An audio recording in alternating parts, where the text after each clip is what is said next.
Hi, this is Abraham Walker with Ask A Walker, your Northern Virginia real estate agent. Welcome back to our series for landlords who are interested in renting their properties out without the assistance of a real estate agent. In our first video, we covered pet rent, pet deposit, why it matters. In our second video, we covered all the places that you should be putting your property when you decide to rent it, right? 9 places to be in total. And in this video, we're going to talk about how to price your rental property, right? So how to determine the price of that property. This video is going to have 3 different sections, right? So first, we're going to talk about how real estate agents price rental properties, right? And then we're going to do like a comparison, or we're going to try to say, or try to figure out how could you replicate that system without the tools that we have at our disposal, right? And then we're going to come on this side and we're just going to talk about, okay, great. So what are the steps for you? We'll fill in the blanks here so you don't move ahead without me.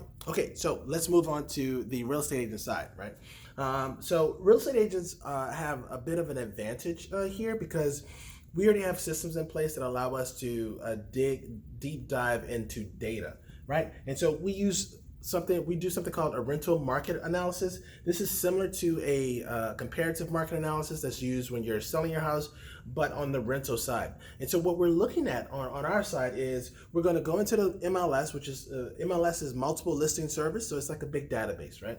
We're going to go into that multiple listing service and we're going to pull the active, pending, and closed rental listings for that are similar to the subject property, right? And so when we say subject property, that means your property, right? And so that's the subject property for this analysis.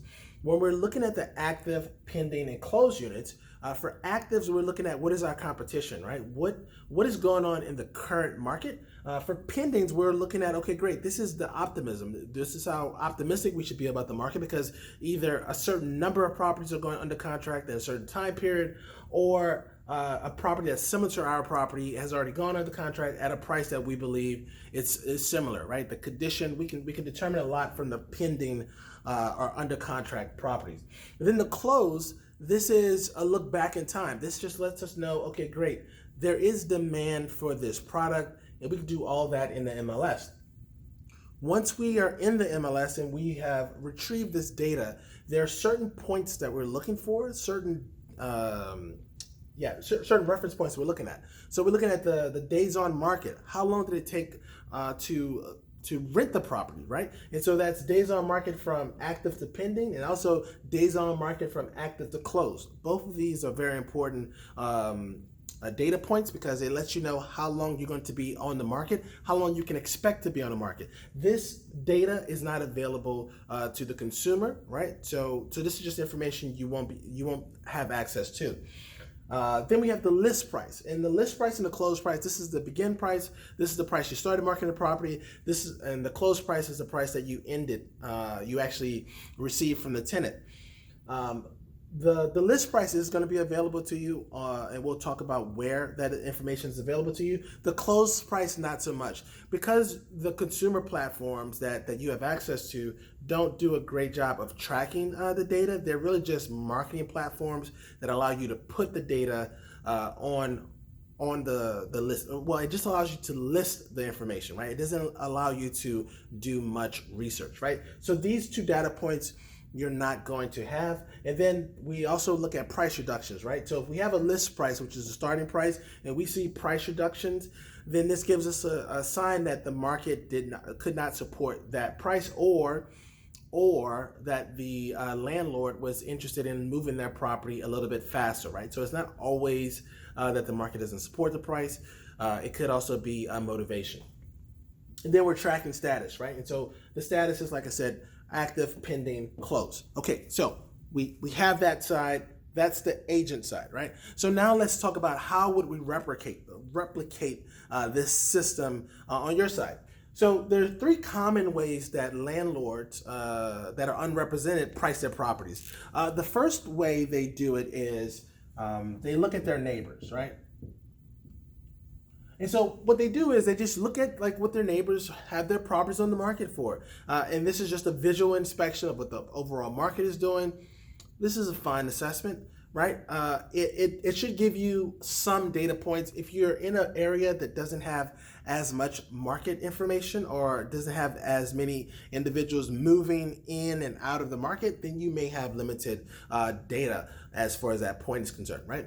Then they look at what their mortgage payment is, right?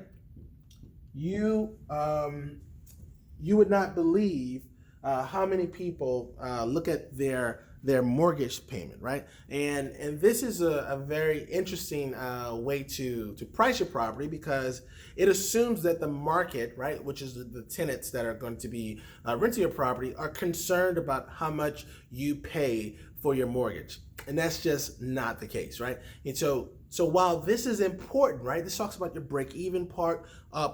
This also talks about your cash flow. This does not matter when it comes to pricing your rental property. And the last thing they do is they just keep it the same, right? So they say, okay, great, my previous tenant rented the property at this price, so I guess this price is a good price.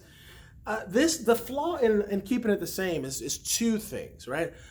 You have an increase in cost associated to your property. If your property is located in the HOA probably have some increase in the HOA assessments over time, not a drastic increase, right? So this is nothing to be alarmed by, but there may be an increase over time. Secondly, your insurance and your taxes are most likely increasing every year. So with those two increases, you want to make sure that you're sharing that burden with the tenant, right? The tenant does get the use of your property, and you want to make a decent return on that investment. So passing through as much cost as you possibly can, as many expenses as you possibly can, is very important. All right, so now let's talk about how you would price your rental, right? So this part, I'm just thinking to myself, okay, great. So if I wasn't an agent, but I had my experience, what would I do as a consumer? The first thing I would do is I would actually review the Zillow estimate, right? So Zillow actually provides a Zestimate for rental listings, right? This Zestimate is not accurate. It is a good starting point if you are if you're unrepresented, right? It's a good starting point because it's essentially an average because they haven't been in your property. They don't know the updates that you've made to your property. They don't know the view or the vantage point that your property has versus other properties. So this is really just an average, but it is a starting point, right? So it is data that you could use to make a decision, right? Then the next thing is they review comparables, right? And so when I say review comparables, this is really looking at, okay, what is on the market, right? So what is on the market on different websites, right? And you should review our second video in this series, the 9 places you would market your rental property, to kind of get an idea of where you would go and get that data. So since we've already done the video that lists everywhere that rental information is located, start tracking that data on those 9 websites, right? And so the last thing you would do to price your rental, right? If I was in your position to price your rental, is I would actually start to track rentals, right? So this is going to be, it's a little tedious, and this is an investment, right? So there is some work involved in it. So what I would just put together is a simple spreadsheet with information about rental properties in and around my subject property, right? Your investment property. And that's it, right? And so hopefully this information helps you to price your rental better, get the most bang for your buck. If you have any questions about this video, if you learned something, if you learned something, please like, subscribe, comment. I'd love to hear your thoughts about this. If you have any questions about this video, please shoot me an email to abraham@askawalker.com or call or text me at 703-539-2053, and I will see you on the next video. Peace.